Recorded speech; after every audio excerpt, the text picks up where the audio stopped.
Nah,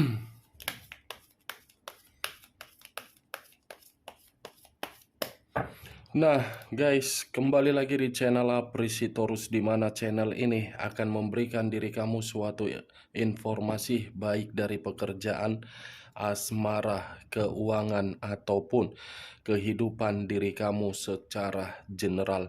Sebelum saya memberikan suatu informasi dari beberapa aspek yang saya katakan tadi, saya juga mengingatkan kepada teman-teman, informasi yang saya berikan terhadap diri kamu bukan suatu acuan untuk kamu ambil dan untuk kamu terima. Saya hanya bisa memberikan diri kamu suatu informasi berdasarkan kartu yang saya pegang ini.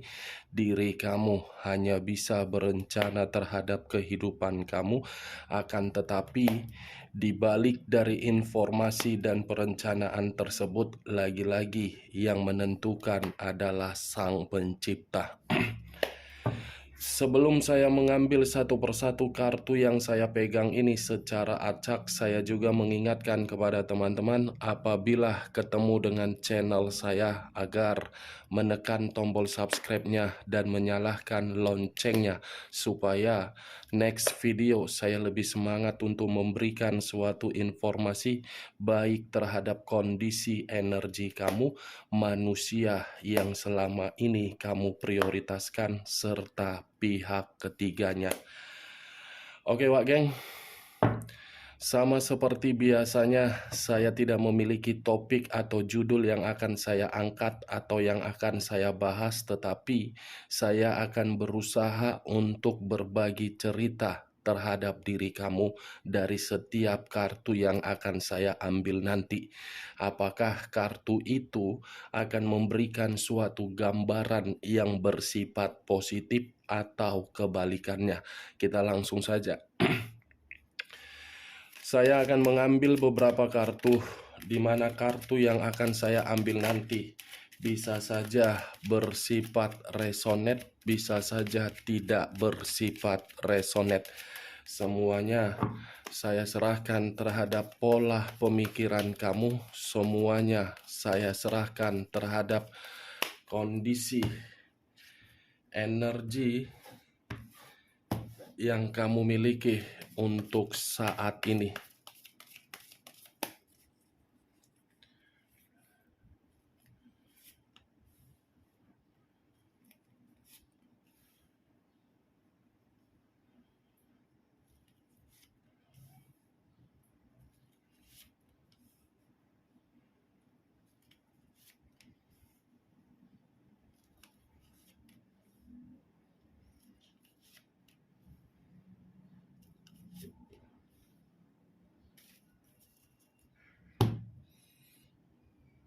Nah, guys, di depan saya ini sudah ada beberapa kartu yang sudah saya ambil secara acak satu persatu dari tumpukan kartu yang saya pegang tadi. Apakah informasi atau cerita di balik dari kartu yang ada di depan saya ini akan memberikan suatu gambaran yang bersifat positif atau kebalikannya? Kita langsung terhadap kartu pertama. Muncul kartu ini. Sekali lagi saya mengatakan muncul kartu yang saya pegang ini, di mana kemunculan kartu yang saya pegang ini seperti memberikan suatu isyarat atau berbicara terhadap kondisi satu energi, yang dimana kondisi energi tersebut untuk saat ini saya melihat dan saya merasakan sepertinya ada satu bentuk pergerakan, tetapi bentuk pergerakan ini yang saya lihat berasal dari perasaan. Kenapa saya mengatakan berasal dari perasaan? Mungkin perasaan inilah yang membuat kondisi pemikiran tidak bisa berpikir secara jernih. Kondisi pemikiran yang seakan-akan berputar-putar tetapi tidak memiliki tujuan. Ibaratnya kondisi pemikiran untuk melangkah menciptakan perubahan, tetapi karena perasaan pemikiran itu tidak memanfaatkan satu peluang agar bisa menerima perubahan.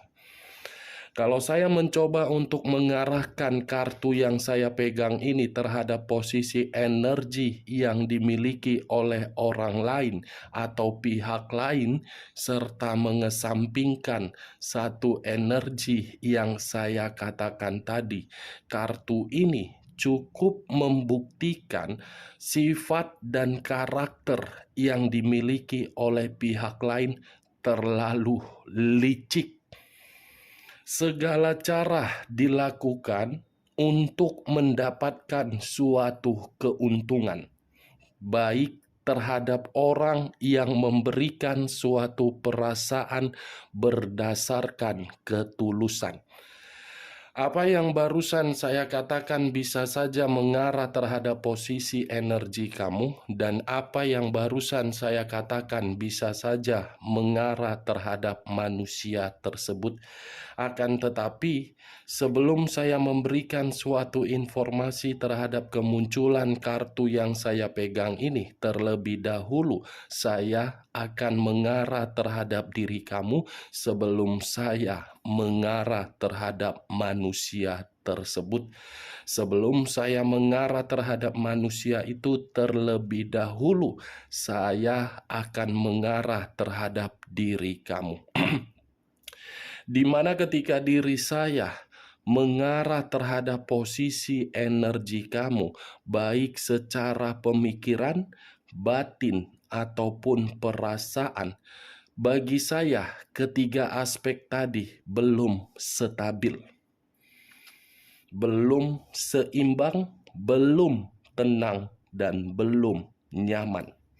Kenapa saya mengatakan hal tersebut?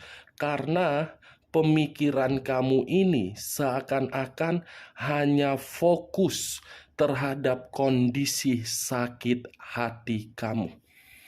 Pemikiran kamu ini hanya fokus terhadap kondisi komitmen yang membuat diri kamu menyadari kefokusan tersebut sama sekali tidak memberikan keuntungan.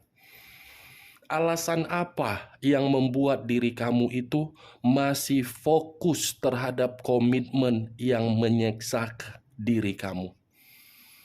Kamu sudah menyadari komitmen kamu itu hanya sekedar imajinasi untuk mendapatkan kebahagiaan. Tetapi kenapa diri kamu masih saja berada di dalam kondisi tersebut? Kartu pertama yang saya pegang adalah kartu The Magician. Sekuat apapun diri kamu untuk mencoba memberikan suatu sikap yang dimana sikap kamu memperjuangkan komitmen kamu, kalau komitmen itu dipikirkan oleh manusia yang kamu prioritaskan sekedar formalitas, saya rasa perjuangan kamu itu percuma, tidak akan memberikan suatu arti atau makna. Itu dia, geng. The Magician, imajinasi. Kamu yang terlalu terobsesi, bukan manusia itu yang terobsesi. Kamu yang terlalu percaya, bukan manusia itu yang memberikan pertanggungjawaban. Hubungan seperti apa yang kamu jalankan hari demi hari? Pemikiran kamu hanya berharap kebahagiaan, ketenangan, kenyamanan, tetapi kenyataannya tidak ada. Sudah fix yang saya katakan dengan kartu yang saya pegang ini. Komitmen kamu itu adalah komitmen yang hanya bisa dia tuangkan secara eksperimen. Komitmen kamu bagi manusia itu hanya uji coba, hanya pelampiasan. Kalau memang manusia itu tidak menganggap komitmen tersebut bukan uji coba atau eksperimen, lantas siapa di samping kamu untuk saat ini? Bayangan kamu atau dia? Jadi, jangan terlalu terobsesi. Siapa tahu dia akan kembali, siapa tahu dia akan berubah, siapa tahu dia akan sadar, siapa tahu dia akan mendapatkan karma. Itu kamu cerita omong kosong. Tidak akan ada artinya. Daripada diri kamu berimajinasi terlalu tinggi untuk mendapatkan suatu perubahan di dalam komitmen kamu, sementara batin kamu terus-menerus tersiksa. Tinggalkan komitmen kamu itu demi kondisi mental kamu. Kalau mental kamu rusak, siapa yang mempertanggungjawabkan hal tersebut? Orang lain tidak mungkin. Manusia itu tidak mungkin. Ya, secara otomatis kamu yang bertanggung jawab terhadap mental kamu. Cocok kau rasa dengan ucapan saya tadi?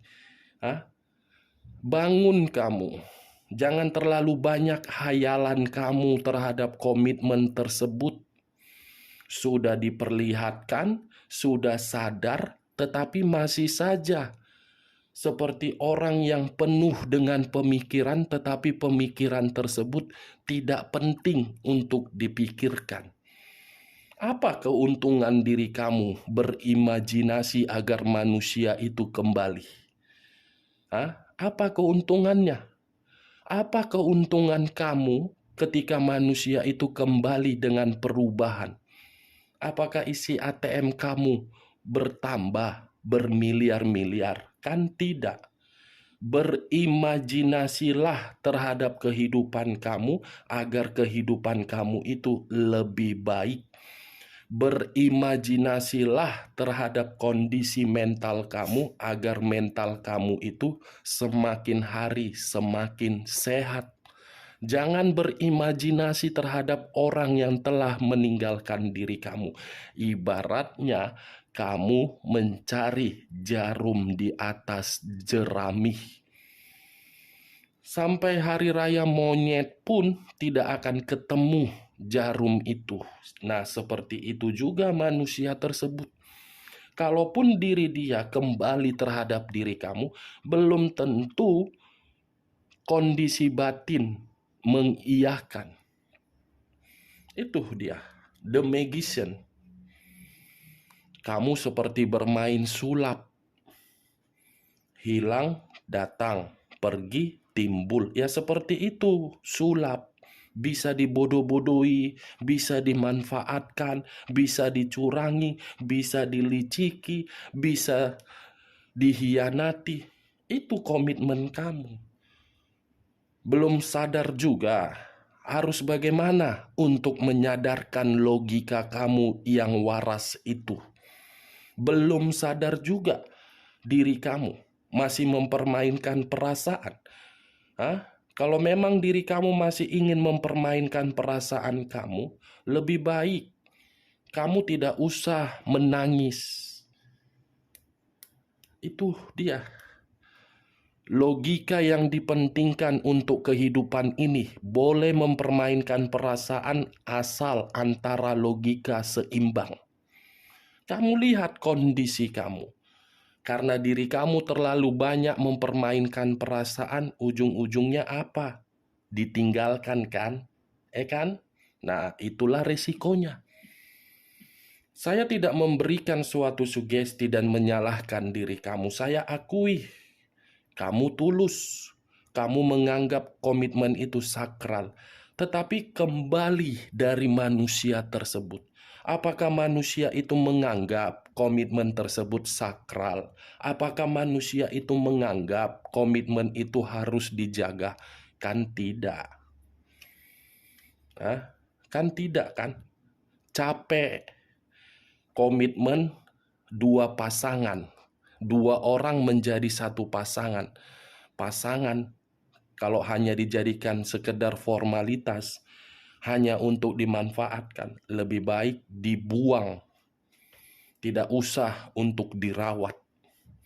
Kamu lahir ke dunia ini bukan memberikan keuntungan terhadap orang lain. Kamu lahir ke dunia ini menciptakan kebahagiaan terhadap diri sendiri. Ciptakan dulu kebahagiaan terhadap diri sendiri, baru menciptakan kebahagiaan orang lain. Kalau orang lain tidak menciptakan kebahagiaan diri kamu, kamu jangan seperti superhero datang untuk mengubah, ujung-ujungnya sakit hati sendiri. Cocok kau rasa? Biar kau sadar mempergunakan logika kau yang waras itu. Maaf kalau perkataan saya terlalu kasar, tetapi itulah yang saya lihat di dalam komitmen kamu.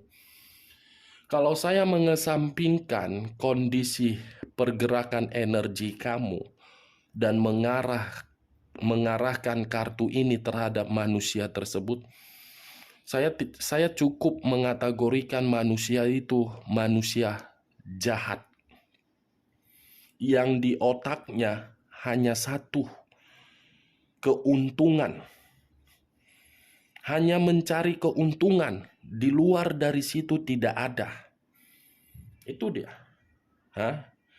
Coba, cocok tidak apa yang saya katakan? Manusia itu hanya mencari keuntungan terhadap diri kamu. Kalau dia tidak mencari keuntungan terhadap diri kamu, pasti kamu untuk saat ini tidak bersedih. Kita lihat kartu berikutnya. Muncul kartu Seven of Cups. Terdiri dari 7 cawan. Kalau saya mencoba untuk mengambil satu cawan dari ketujuh cawan tersebut, satu cawan yang saya ambil tadi seperti memberikan suatu gambaran yang dimana gambaran tersebut dari posisi energi manusia tersebut. Manusia ini seperti manusia yang tidak pernah mau melihat diri kamu bahagia. Manusia ini seperti manusia yang sangat sakit hati ketika diri kamu menempuh suatu perubahan demi kehidupan kamu. Kenapa saya mengatakan hal tersebut? Kartu kedua ini, manusia itu seperti berimajinasi dari seluruh bayangan kamu. Ini dia. Setelah diri dia memberikan eksperimen di dalam komitmen kamu dan pergi meninggalkan diri kamu, tiba-tiba berimajinasi terhadap diri kamu agar diri kamu kembali. Siapa manusia ini? Manusia ini siapa? Keturunan Raja Firaun atau keturunan Ratu Kleopatra yang tiba-tiba muncul memperlakukan perasaan orang lain tersakiti setelah memperlakukan dengan seenak-enaknya kembali. Itu manusia cocoknya kepalanya dibentur ke tembok biar sadar. Siapa ini manusia dengan seenaknya berimajinasi dan ingin kembali? Kalau saya berada di dalam posisi kamu, lebih baik saya tidak mau menerima. Karena bagi saya, kalau komitmen itu sudah sekali, dua kali melakukan kesalahan, ketiga kali diberikan kesempatan tetapi tidak dimanfaatkan, saya rasa tidak cocok untuk dibangkitkan kembali.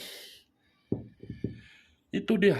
Karena kalau kita terlalu baik terhadap pasangan, kepala kita pun akan diinjak-injak. Seperti orang yang tidak memiliki harga diri. Kemana harga diri kamu kalau kamu masih mengizinkan manusia itu kembali? Boleh menerima manusia itu kembali, tetapi kasih beberapa syarat. Apakah dia sanggup atau tidak? Kalau dia tidak sanggup, berarti dia kembali mencari satu tujuan yang merugikan diri kamu. Kalau dia sanggup dengan syarat yang kamu berikan, berarti manusia itu benar-benar berubah. Itu dia wageng. Masih berimajinasi dengan kesalahan seperti orang yang tidak memiliki rasa malu. muncul 9 pedang. Terdiri dari 9 pedang. Kalau saya mencoba untuk mengambil satu pedang dari ke-9 pedang tersebut, satu pedang yang saya ambil ini seperti membuktikan antara energi kamu dengan energi manusia itu sudah bertolak belakang. Kenapa? Karena di dalam pemikiran kamu sudah menyimpan sisi trauma. Tetapi dari manusia itu seperti menyesal memberikan diri kamu sisi trauma dan ingin mengakui kesalahan dia. Itu dia, geng. Mengaku kesalahan. Kenapa baru sekarang mengakui kesalahannya? Kenapa tidak di waktu diri dia diberikan kesempatan? Nah, itu dia. Seperti memelas, seperti menangis, mengemis, tetapi kembali terhadap diri kamu. Apakah diri kamu menerima atau tidak? Muncul kartu Seven of Swords.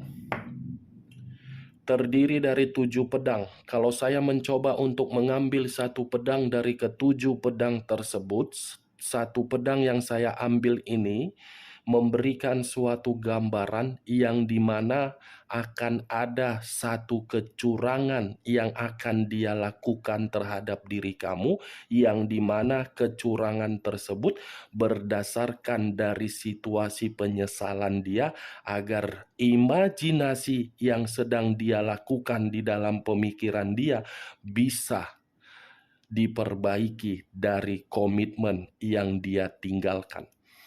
Jadi diri kamu berhati-hati. Masih ada satu kecurangan yang tanpa kamu ketahui akan dilakukan. Itu dia, geng. Muncul kartu Six of Cups. Terdiri dari 6 cawan. Kalau saya mencoba untuk mengambil satu cawan dari ke-6 cawan, saya tadi mengatakan berulang-ulang kali ingin kembali keluar sendiri kartunya. Saya tidak tahu apakah suatu sinyal atau suatu kebetulan, saya kurang mengerti, tetapi setidaknya kartu Six of Cups ini sangat lebih mendominasi terhadap manusia tersebut, ingin kembali karena diri kamu pernah memberikan kenangan yang terbaik di dalam memori kepala dia. Berbeda terhadap diri kamu. Manusia itu hanya memberikan kenangan yang kamu simpan, tetapi kenangan itu berbentuk depresi dan trauma. Itu dia, geng. Muncul kartu Ten of Wands. Terdiri dari 10 tongkat. Kalau saya mencoba untuk mengambil satu tongkat dari ke-10 tongkat tersebut, satu tongkat yang saya tarik tadi, wow, ternyata manusia ini ingin kembali terhadap diri kamu karena manusia ini lagi terpuruk, lagi banyak beban, lagi banyak tanggung jawab, lagi banyak konflik, lagi banyak permasalahan, lagi ada ancaman terhadap orang lain. Ternyata manusia ini berimajinasi, tetapi imajinasi itu bersifat negatif untuk merugikan diri kamu. Atas dasar beban ini manusia ingin melakukan satu kecurangan agar diri dia bisa mendapatkan suatu pertolongan terhadap diri kamu. Saya tidak tahu apakah perkataan saya ini yang akan saya katakan kamu membenarkan atau tidak. Apakah baru-baru ini manusia itu ada memberikan diri kamu komunikasi, tetapi isi komunikasi tersebut berbentuk meminta bantuan. Saya hanya sekedar bertanya, bukan menyalahkan. Kalau memang diri kamu membenarkan, puji Tuhan, tetapi kalau tidak, tergantung terhadap pemikiran kamu. Muncul kartu The Chariot. Unsur air berlambangkan 3 zodiak, Pisces, Cancer, dan Scorpio. Kalau saya mencoba untuk mengesampingkan ketiga zodiak yang saya katakan tadi, bukan hanya merasa terbebani, ingin kembali terhadap diri kamu.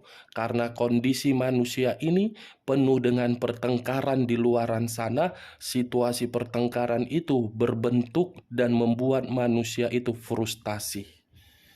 Seperti tempat terakhir untuk meminta bantuan terhadap diri kamu. Jangan terima.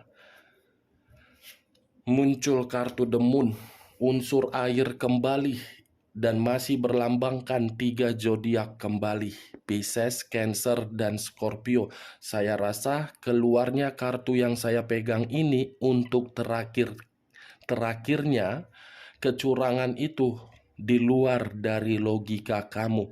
Kecurangan itu berbicara dari unsur mistis. Mistis yang akan mencoba untuk membuat pemikiran kamu tidak bisa melupakan manusia tersebut dan selalu merasa kasihan terhadap manusia itu. Itu yang saya lihat dari beberapa kartu yang saya ambil ini. Tetapi saya menarik satu kesimpulan, dalam waktu dekat kecurangan manusia ini akan diperlihatkan terhadap diri kamu. Oke Wak Geng, hanya itu yang bisa saya berikan informasinya terhadap diri kamu. Sekian dulu informasinya. Salam kartu tarot, salam zodiak.